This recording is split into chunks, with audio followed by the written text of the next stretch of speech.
Hello दोस्तों, मेरा नाम नितिन है और story with Nitin YouTube channel पर आप सबका स्वागत है। दोस्तों, आज इस वीडियो में हम सुनेंगे एक मज़ेदार कहानी। जो आपको ये कहानी अच्छी लगे तो वीडियो को लाइक और चैनल को सब्सक्राइब जरूर कर दें ताकि आने वाली वीडियो की नोटिफिकेशन आप तक पहुंच सके। तो अब हम हमारी कहानी शुरू करते हैं। दोस्तों, रात के 2 बज गए थे। मुझे नींद भी नहीं आ रही थी क्योंकि मैं जिसके सपने देखता था वो मेरे बगल में सो रही थी।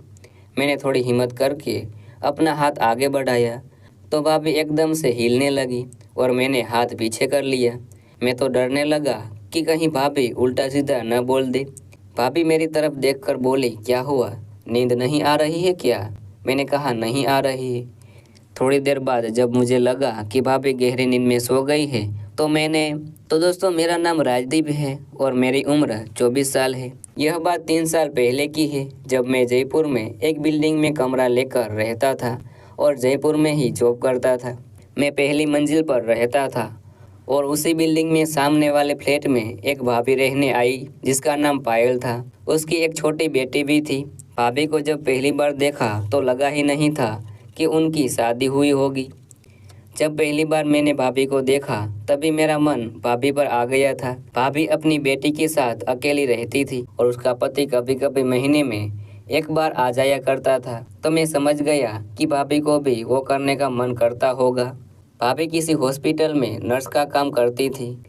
भाभी हर सुबह हॉस्पिटल के लिए निकलती और मैं भी उस समय अपने काम के लिए निकलता था। जब भाभी घर वापस आती तो मैं भी उस समय घर वापस आता। कुछ दिन तक ऐसे ही चलता रहा। भाभी भी समझ गई थी कि मैं उन्हें छुप छुप कर देखता रहता हूँ। ऐसे ही 2 महीने बीत गए। गर्मियों के दिन आ गए। भाभी ने उसकी छोटी बच्ची को अपने नाना नानी के पास भेज दिया। अब भाभी घर पर बिल्कुल अकेली थी। एक दिन मैं ऑफिस से वापस घर आया तो वह गेट पर खड़ी थी। तो उन्होंने मुझे आवाज़ लगाई और कहा, सुनो, वो क्या है ना, मेरा फ़ोन नहीं चल रहा है, क्या आप एक बार देख लेंगे? मैं तो पहले से ही भाभी को मिलने का मौका ढूंढ रहा था। मेरी पहले भी भाभी से कई बार बात हुई थी पर हमेशा उनके साथ कोई ना कोई होता था। मैंने कहा, भाभी, मैं कपड़े बदल कर आता हूँ, फिर आराम से देखूँगा। मैं अपने रूम पर आ गया। मैंने कपड़े बदले, फ्रेश हुआ और भाभी के रूम पर चला गया। मैंने जाकर घंटी बजाई तो भाभी ने दरवाज़ा खोला। मैं अंदर जाकर सोफे पर बैठ गया और उसके मोबाइल को ठीक करने लगा। थोड़ी देर में मैंने उसके मोबाइल को सही कर दिया। तभी भाभी मेरे लिए कुछ खाने पीने को ले आई। बस फिर क्या था, मैं चाय पीता रहा और भाभी को देखता रहा। थोड़ी देर बैठकर हमने यहाँ वहाँ की बातें की।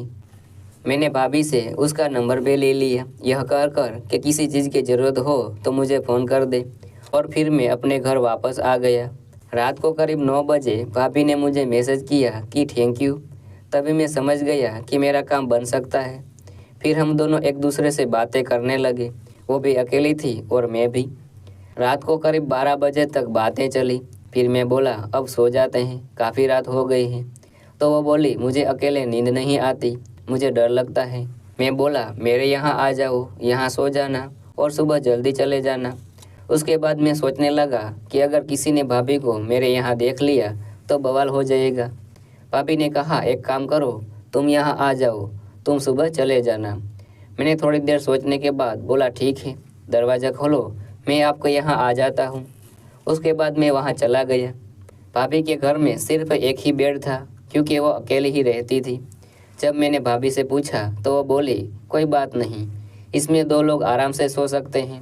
मुझे भला क्या परेशानी हो सकती थी। मैं भी उसके साथ ही लेट गया। रात के 2 बज गए थे। मुझे नींद नहीं आ रही थी क्योंकि भाभी मेरे बगल में सो रही थी।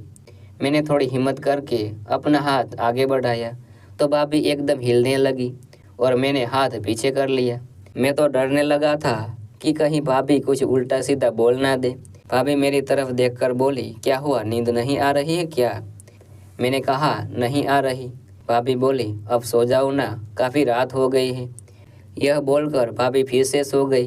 थोड़ी देर बाद जब मुझे लगा कि भाभी गहरी नींद में सो गई है तो मैंने अपना काम शुरू किया। थोड़ी देर बाद मुझे समझ आ गया कि भाभी जाग रही है।